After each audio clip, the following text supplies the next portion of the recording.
Hey, what up, everybody? It's Rhett Weaver here with Intraland Utah. Just wanted to get with you guys kind of on the market update.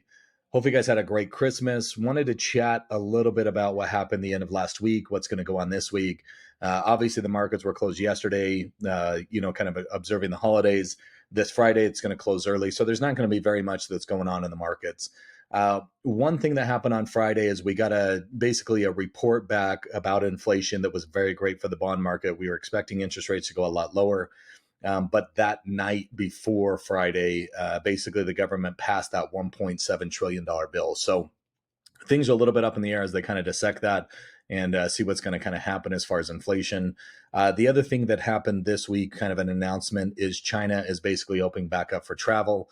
They are basically stating that that will cause a little bit more inflation because of gas, energy prices, everything like that, to kind of have people travel over there. So we'll kind of watch that stuff as hopefully as rates continue to fall.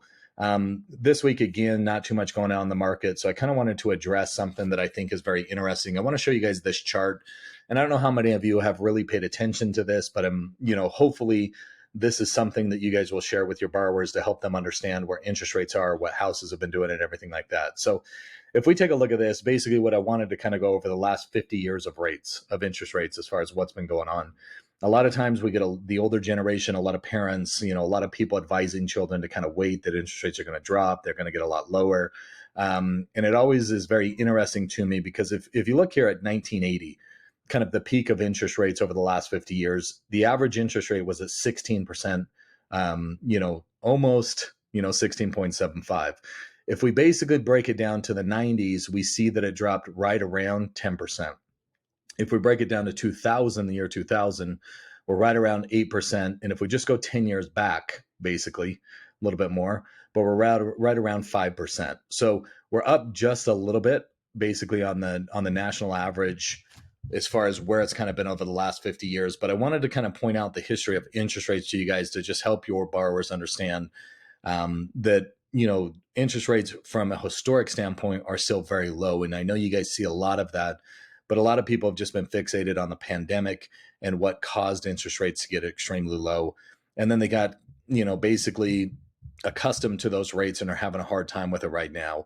So I'm hoping this kind of helps you guys share it with your clients, helps them understand that, hey, interest rates are going to go up and down. The market's going to fluctuate. But buying a home right now at a discounted price is something that doesn't come around too often, and that they should be able to take advantage of this. Again, they're still predicting that interest rates should come down over the next 3 to 6 months, should be down in the fives. A lot of that inflation report is still going to help us out. The next report that we're going to see is kind of the end of January as far as inflation.